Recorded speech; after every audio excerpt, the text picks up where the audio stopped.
அல்லாஹ்வுடைய தூதர் ஸல்லல்லாஹு அலைஹி வஸல்லம் சொன்னார்கள், சொர்க்கத்திற்கு எத்தனை வாசல்கள் உண்டு? எத்தனை வாசல்கள்? எத்தனை வாசல்கள் உண்டு? 7 8 8 வாசல்கள் உண்டு சொர்க்கத்திற்கு. 8 வாசல்கள் வழியாகவும் ஒவ்வொரு அமல் செய்தவர்கள் அழைக்கப்படுவார்கள். அல்லாஹ்வுடைய பாதையில் குடும்பத்தார்களுக்கு செலவழித்தவர்கள் அந்த வாசலின் வழியாக அழைக்கப்படுவார்கள். ஃபமன் கான மின் அஹ்லிஸ் ஸலாத், தொழுகையாளிகள் தொழுகையின் வாசல் வழியாக அழைக்கப்படுவார்கள். அல்லாஹ்வுடைய பாதையில் நோன்பு வைத்தவர்கள் எந்த வாசல் வழியாக? எந்த வாசல் வழியாக? ரய்யான் என்ற சொர்க்கவாதிகள் நுழையக்கூடிய வாசல் வழியாக அழைக்கப்படுவார்கள். ஜிஹாது செய்தவர்கள் ஜிஹாதின் வாசல் வழியாக அழைக்கப்படுவார்கள். இப்படி ஒவ்வொரு அமல் செய்தவர்களும் அந்தந்த வாசலின் வழியாக அழைக்கப்படுவார்கள். இதில் நோன்பாளிகள் ரய்யான் என்ற வாசலின் வழியாக அழைக்கப்படுவார்கள். நோன்பின் மூலமாக அல்லாஹ்விடத்தில் நெருக்கத்தை பெற்றவர்களை இதோ உங்களுடைய வாசல், நுழைந்து கொள்ளுங்கள் என்று நோன்பாளிகள் அந்த வாசலில் நுழைந்தால் அந்த வாசலின் கதவு அடைக்கப்படும். அதற்கு பிறகு வேறு யாரும் உள்ளே நுழைய முடியாது. அல்லாஹ்வுடைய தூதர் ஸல்லல்லாஹு அலைஹி வஸல்லம் இந்த ஹதீஸை சொன்ன பொழுது அபூபக்கர் அஸ்-சித்தீக் ரலியல்லாஹு அன்ஹு அவர்கள் கேட்டார்கள், அல்லாஹ்வுடைய தூதரே, இந்த 8 வாசல்களின் வழியாகவும் ஒருவரின் பெயர் அழைக்கப்படுமா? இந்த 8 வாசல்கள் வழியாகவும் ஒருவரின் பெயர் அழைக்கப்படுமா? நோன்பிலும் இருப்பார், ஜிஹாதிலும் இருப்பார், சதகாவிலும் இருப்பார், எல்லா வணக்க வழிபாடுகளிலும் அவருடைய பெயர் இருக்கும். ஒவ்வொரு வாசலும் அவர் நுழைய வேண்டும் என்று ஆசைப்படும். இந்த 8 வாசலின் வழியாகவும் ஒருவரின் பெயர் அழைக்கப்படுமா? அல்லாஹ்வுடைய தூதர் ஸல்லல்லாஹு அலைஹி வஸல்லம் சொன்னார்கள், அபூபக்கரே, நீங்கள் அதில் ஒருவராக இருப்பீர்கள் என்று. சுப்ஹானல்லாஹ். அல்லாஹ் ரப்புல் ஆலமீன் இந்த வாக்கியத்தை எமக்கும் தருவானாக. அல்லாஹ்வுடைய தூதர் ஸல்லல்லாஹு அலைஹி வஸல்லம் சொன்னார்கள், ரமலானுடைய முதல் இரவுகள் வந்தால் ஷைத்தான் சீலிடப்படுகிறான், ஜின்களுடைய ஊசலாட்டங்கள் குறைக்கப்படுகிறது, நரகத்துடைய வாசல் அடைக்கப்படுகிறது, அது திறக்கப்படாது இந்த மாதம் முடியும் வரை. சொர்க்கத்துடைய வாசல்கள் திறக்கப்படுகிறது, அது மூடப்படாது இந்த மாதம் முடியும் வரை. வனாதா முனாதின், ஒரு அழைப்பவர் அழைப்பார் இந்த மாதத்தில், யா பாகியல் கைரி அக்பில் வ யா பாகிய ஷர்ரி அக்ஸிர், நன்மையில் விரையக்கூடியவர்களே முன்னேறுங்கள். சுப்ஹானல்லாஹ், என்ன அழைப்பு! நன்மையில் விரையக்கூடியவர்களே முன்னேறுங்கள், தொழுகையை ஜமாஅத்தோடு தொழுபவர்களே முன்னேறுங்கள், குர்ஆனை குறைவாக ஓதுபவர்களே முன்னேறுங்கள், அல்லாஹ்வை அதிகமாக திக்ர் செய்பவர்களே இன்னும் முன்னேறுங்கள். வணக்க வழிபாடுகளுடைய எத்துணை வகை இருக்கிறதோ அத்துணை வகையிலும் அக்குபில் முன்னேறுங்கள். வயாபாகிய ஷர், தீமையில் விரையக்கூடியவர்களே, தொழுகையை விடக்கூடியவர்களே, குர்ஆனை மறந்தவர்களே, அல்லாஹ்வுடைய நினைவை மறந்தவர்களே, அக்கோசர், உங்களுடைய பாவங்களை குறைத்துக் கொள்ளுங்கள். சுப்ஹானல்லாஹ்.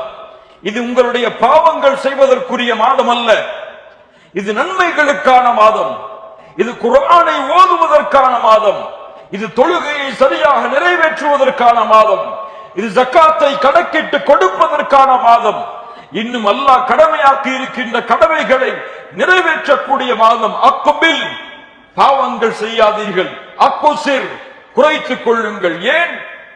வலில்லாஹி உத்தகாஉ மினன் நார், அல்லாஹ்விடத்திலே இந்த மாதத்தில் நரகத்திலிருந்து விடுதலையாகக்கூடிய மக்கள் இருக்கிறார்கள். எங்கிருந்து?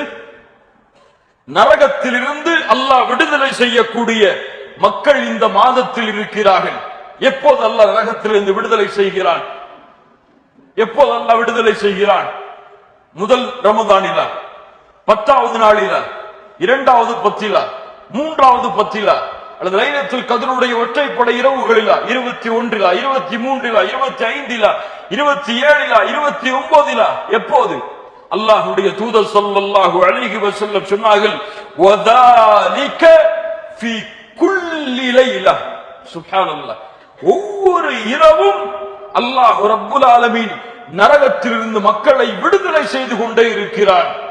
அவனுடைய கருணையால், அவனுடைய அருளால், அவன் கொண்டிருக்கக்கூடிய இந்த மாதத்தின் சிறப்பால் ஒவ்வொரு இரவும் அல்லாஹ் ரப்புல் ஆலமீன் அந்த கொடிய நரகத்தை விட்டு மனிதர்களை விடுதலை செய்கிறான் அல்லாஹ் ரப்புல் ஆலமீன். விடுதலை செய்யக்கூடிய அந்த மக்களில் அல்லாஹ் என்னையும் உங்களையும் அல்லாஹ் ரப்புல் ஆலமீன் ஆக்குவானாக. அல்லாஹ்வுடைய தூதர் ஸல்லல்லாஹு அலைஹி வஸல்லம் சொன்னார்கள், ஒரு 5 நேர தொழுகையிலிருந்து இன்னொரு 5 நேர தொழுகை, ஒரு ஜும்ஆவில் இருந்து இன்னொரு ஜும்ஆ, ஒரு ரமதானில் இருந்து இன்னொரு ரமதான் அவர்கள் இடைப்பட்ட செய்த பாவங்களுக்கு மன்னிப்பாக அமைகிறது, பெரும் பாவங்களை தவிர. பெரும் பாவங்களை அந்த இடைப்பட்ட மாதத்தில் அவன் செய்யவில்லை என்றால் அவன் செய்த சிறிய பாவங்கள் அனைத்தும் அல்லாஹுவால் இயற்கையாகவே மன்னிக்கப்படுகிறது என்று அல்லாஹ்வுடைய தூதர் ஸல்லல்லாஹு அலைஹி வஸல்லம் அவர்கள் சொன்னார்கள். இவ்வளவு சிறப்புகளை சுமந்திருக்கக்கூடிய ரமதான் எமது கரங்களில் இருக்கிறது. இந்த ரமதானை யார் பாழ்படுத்துகிறார்களோ, யார் இந்த ரமதானை நன்மையின் மாதமாக கருதாமல் பாவங்களின் மாதமாக கருதுகிறார்களோ, யார் இந்த ரமதானை குர்ஆனை ஓதுவதற்குரிய மாதமாக கருதாமல் குர்ஆனை விட்டு புறக்கணிக்கிறார்களோ, யார் இந்த ரமதானை அல்லாஹ்வுடைய பொருத்தத்தை அடையக்கூடிய மாதமாக கருதாமல் பாவங்களை செய்து அல்லாஹ்வுடைய கோபத்தை சம்பாதிக்கிறார்களோ, சொர்க்கம் திறக்கப்பட்டிருக்கிறது, நரகம் மூடப்பட்டிருக்கிறது, ஷைத்தான் விலங்கிடப்பட்டிருக்கிறான், பாவங்களுடைய அத்துணை வாசல்களும் தடைபடுகிறது. இந்த நேரத்திலும் ஒரு அடியான் அமலை செய்யவில்லை என்றால், நன்மையில் முன்னேறவில்லை என்றால், வணக்க வழிபாடுகளில் ஆர்வம் காட்டவில்லை என்றால், அல்லாஹ்வுடைய தூதர் ஸல்லல்லாஹு அலைஹி வஸல்லம் சொன்னார்கள், ரகிம அன்ஃபு ரஜுலின், இவன் நாசமாகுவான், இவன் நாசமாகுவான். அல்லாஹ்வுடைய தூதர் பொதுவாக சபிக்க மாட்டார்கள். அப்படியே சபித்தார்கள் என்றால் அதனுடைய காரியம் மிகப்பெரியதாக இருக்கும். யாரவன்?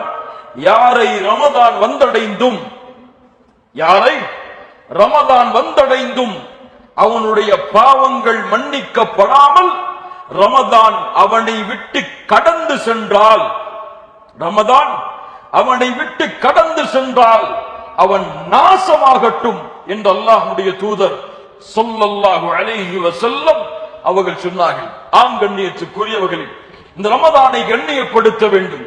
இந்த ரமதான் அல்லாஹ்விடத்திலே கண்ணியத்துக்குரியது. وَمَن يُعَظِّمْ شَعَائِرَ اللَّهِ, யார் அல்லாஹ்வால் கண்ணியப்படுத்தப்பட்ட அல்லாஹ்வுடைய அத்தாட்சிகளை கண்ணியப்படுத்துகிறார்களோ அவர்கள்தான் தக்வாவின் உள்ளத்தை சுமப்பவர்கள் என்று அல்லாஹ் ரப்புல் ஆலமீன் குர்ஆனிலே சொல்லுகிறான்.